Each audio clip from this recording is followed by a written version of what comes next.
नमस्ते। तो चलो आज शुरू करते हैं फिजिक्स का एक super interesting chapter, unit 10, wave optics. हाँ, एग्जाम्स के लिए ये बहुत इंपॉर्टेंट है, पर बिल्कुल टेंशन नहीं लेनी है। हम इसको इतना आसान बना देंगे कि ये हमेशा के लिए याद हो जाएगा। अच्छा, एक बात बताऊं, कभी सोचा है कि साबुन के जो बुलबुले होते हैं, आहा, सोप बबल्स, उनमें इतने सुंदर चमकते हुए रंग कहाँ से आते हैं? ये एक ऐसी पहेली है जिसे हमारा पुराना दोस्त रे ऑप्टिक्स सॉल्व ही नहीं कर सकता। तो इस राज को सुलझाने के लिए हमें लाइट के बारे में एक बिल्कुल नए तरीके से सोचना पड़ेगा। और वो बड़ा आइडिया ये है कि लाइट एक वेव की तरह बिहेव करती है। हाँ, बिल्कुल वैसे ही जैसे शांत पानी में जब हम पत्थर फेंकते हैं तो लहरें बनती हैं ना, बस वैसा ही कुछ। चलो उसको आराम से इमेजिन करते हैं। सोचो एक शांत तालाब है और उसमें हमने एक छोटा सा पत्थर फेंका। क्या होगा?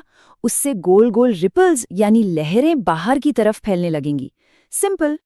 अब सोचो, अगर एक की जगह एक साथ दो पत्थर फेंके तो दोनों से रिपल्स निकलेंगी और वो आपस में मिलेंगी, एक दूसरे के ऊपर से गुजरेंगी, यानी ओवरलैप करेंगी। अब यहाँ मजेदार चीज होती है, जहाँ एक लहर का ऊपर उठा हुआ हिस्सा, जिसे हम क्रेस्ट कहते हैं, दूसरी लहर के क्रेस्ट से मिलता है, वहां दोनों मिलकर और भी बड़ी लहर बना देते हैं। इसी को हम कहते हैं कंस्ट्रक्टिव इंटरफेरेंस। और इसका ठीक उल्टा भी होता है, जहां एक लहर का क्रेस्ट यानी ऊपर वाला हिस्सा दूसरी लहर के नीचे वाले हिस्से यानी ट्रफ से टकराता है, वहां वो एक दूसरे को कैंसिल कर देते हैं। पानी बिल्कुल शांत हो जाता है और इसे कहते हैं डिस्ट्रक्टिव इंटरफेरेंस। तो ठीक है, पानी की लहरों वाली इस एनालॉजी से इंटरफेरेंस का बेसिक आइडिया तो क्लियर हो गया। अब जब हमें ये समझ आ गया है तो चलो अब आगे बढ़ते हैं और लाइट वेव्स के असली एग्जाम सेफ एनसीईआरटी रूल्स को देखते हैं। देखो, लाइट की एक प्लेन वेव को डिस्क्राइब करने के लिए ये इक्वेशन इस्तेमाल होती है। E of x, t is equal to E naught sin of kx minus omega t plus phi। अब ये फॉर्मूला देख के घबराना बिल्कुल नहीं है। चलो इसको एक एक करके तोड़ते हैं। E0 है एम्पलीट्यूड, यानी लाइट वेव कितनी स्ट्रॉन्ग है, उसकी ब्राइटनेस कितनी है। फिर है K, यानी वेव नंबर, जो बताता है कि एक खास दूरी में कितनी वेव्स फिट हो रही हैं। ओमेगा है एंगुलर फ्रीक्वेंसी, मतलब वेव कितनी तेजी से ऊपर नीचे यानी ऑसिलेट कर रही है। और आखिर में फाई, ये है इनिशियल फेज, यानी वेव ने अपने साइकिल में कहाँ से शुरू किया। सिंपल। लेकिन इन वेव रूल्स से प्रिडिक्टेबल पैटर्न्स बनाने के लिए एक सीक्रेट इंग्रेडिएंट की जरूरत होती है, और वो है कोहेरेंस।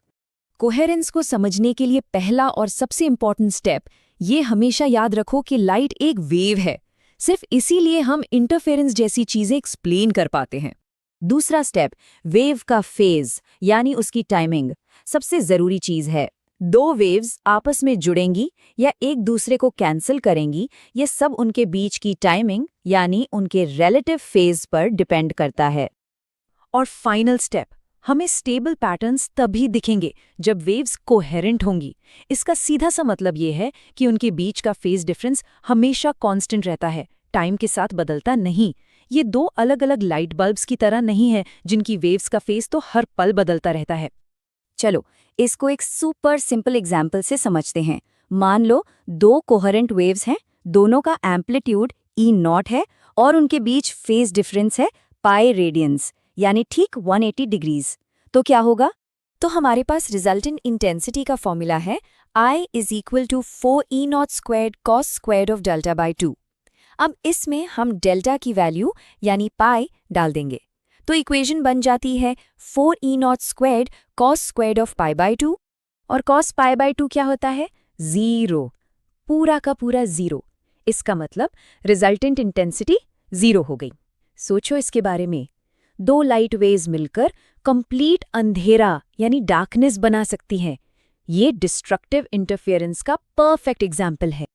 चलो अब बात करते हैं उन साइलेंट किलर्स की, यानी वो कॉमन गलतफहमियां जो एग्जाम में बेकार में नंबर कटवा देती हैं। सबसे बड़ी गलतफहमी, लोग सोचते हैं कि दो ब्राइट लाइट सोर्सेज हमेशा एक जगह को और ब्राइट ही बनाएंगे। नहीं, ऐसा सिर्फ तब होता है जब सोर्सेज इनकोहेरेंट हो।